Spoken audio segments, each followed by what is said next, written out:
कंस ने एक सभा बुलवाई, राक्षसों की सभा। तो उन सब में से पूतना नामक राक्षसी को चुना गया।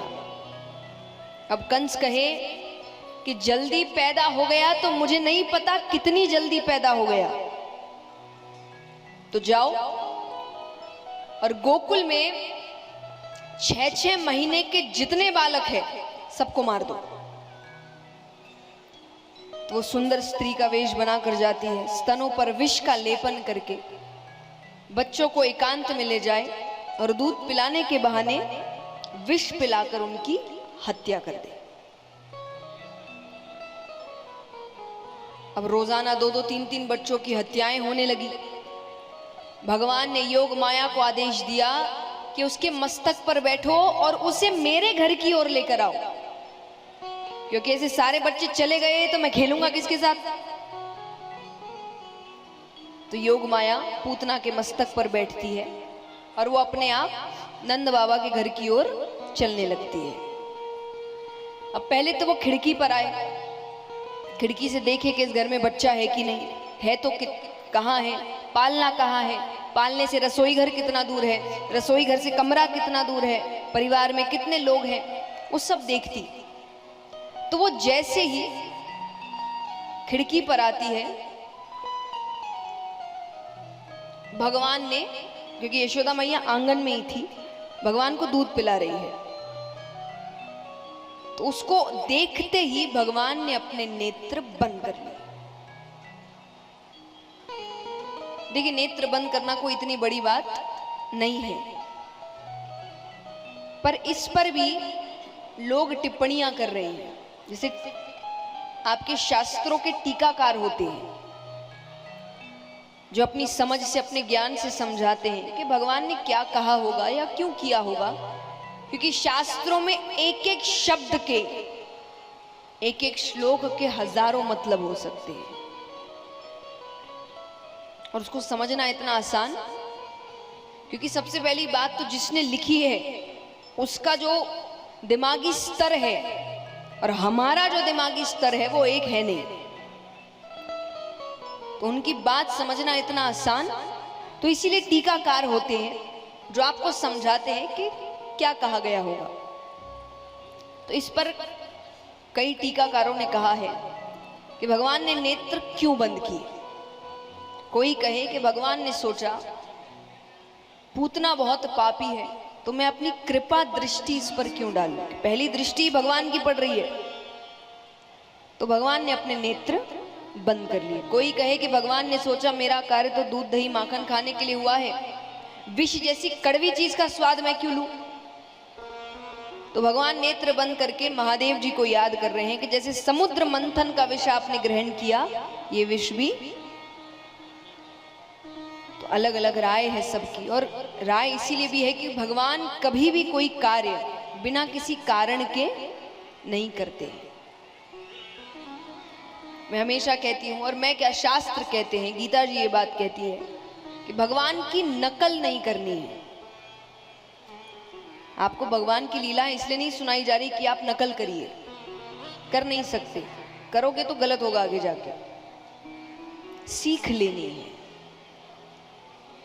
पर मनुष्य बड़ा चालाक है, वो अपने हिसाब की चीजें तो ले लेता है नकल करने के लिए। जैसे महादेव जी के लिए कहते हैं नशा महादेव जी के नाम पर करते हैं, वो भी तो करते हैं, वो तो विष भी लेते हैं। लो,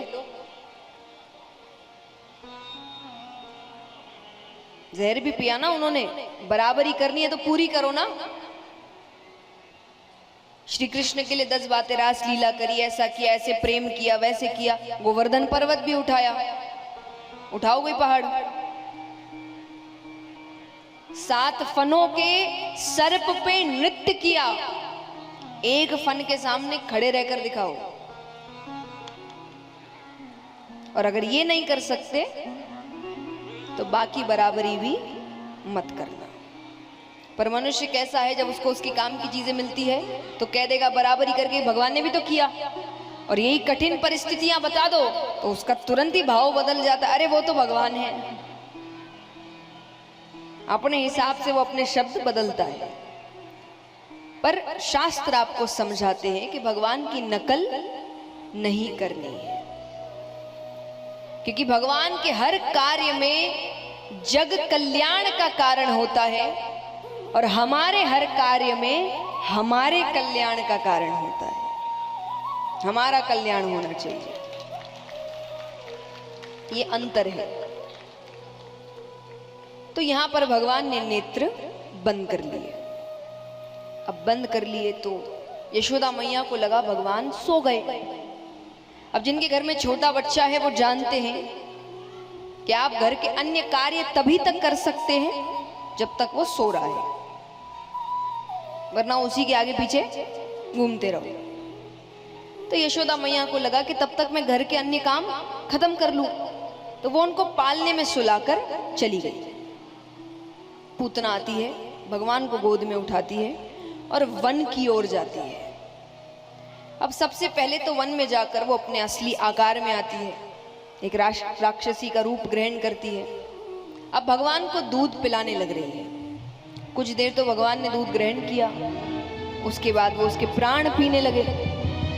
अब उसको तकलीफ हो रही है, वो कहे लाला मोहि छोड़, लाला मोहि छोड़। लाला कहे ऐसे तो मैं किसी को पकड़ता नहीं, और पकड़ लूं तो मैं उसे छोड़ता नहीं।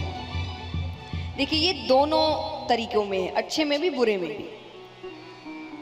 तो बुरे में तो क्या है कि भगवान जल्दी से दंड देते नहीं, समय देते हैं आपको, परिस्थितियां ऐसी लाएंगे जो आपको समझाएगी कि आप गलत है, गलत जा रहे हैं, सही रास्ते पर आ जाओ। पर व्यक्ति अंधे की तरह बढ़ता रहता है। फिर दंड देने पर जब आते हैं तब माफ नहीं करते, फिर भयानक दंड देते हैं। और अच्छाई में भी यही है कि भगवान जल्दी से अपनाते नहीं, क्योंकि उनको पता है स्वार्थी है, इसको बस मेरे से इसके काम की चीजें चाहिए, ये दे दो, वो दे दो, ऐसा कर दो, वैसा कर दो, इतना ही, इतनी इसकी भक्ति है। जिस दिन मैंने ये काम करना बंद किया, मैंने पहले दिन बताया था ना कि मनुष्य इतना स्वार्थी है कि उसका एक काम ना हो तो वो भगवान बदल ले।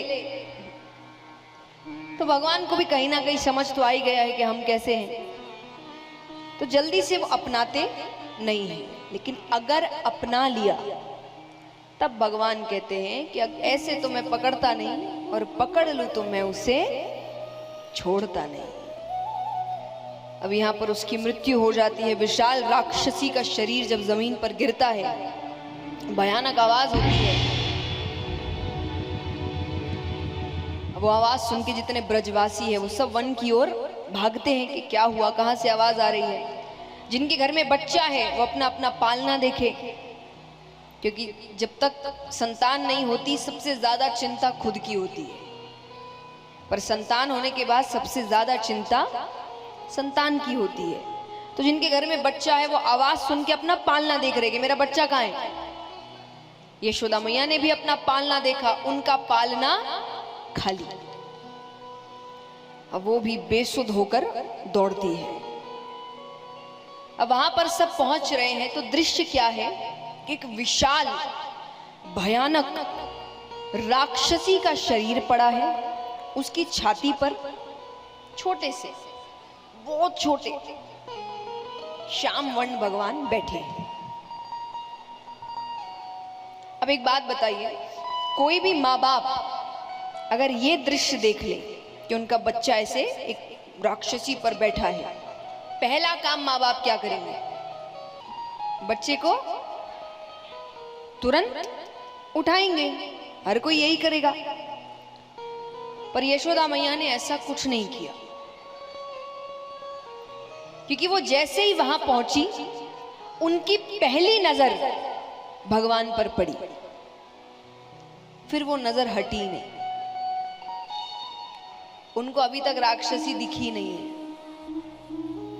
वो बस दूर खड़ी होकर निहार रही है कि मेरा बेटा कितना सुंदर है।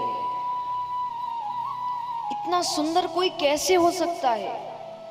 भगवान के चेहरे पर तो तेज ही अलग है, तो उनको ऐसा, वो सिर्फ निहार रही है कि ये कितना सुंदर है। पर अब देखिए ऐसी बात कोई माँ बाप कर दे तो अटपटा लगने लगता है। तो भगवान को भी डर लग रहा है कि कहीं दूसरों को शक ना होने लगे कि ये बच्चा साधारण नहीं है। तो भगवान जोर जोर से रोने लग गए, मानो कि डर रहे हैं। रोने लग गए तो ममता के भाव आ ही जाते हैं। तब यशोदा मैया ने भगवान को गोद में उठा लिया। नंद बाबा पहुंचते हैं, ब्रजवासी कहे बाबा बाबा आज तो भगवान ने लाला को बचा लियो।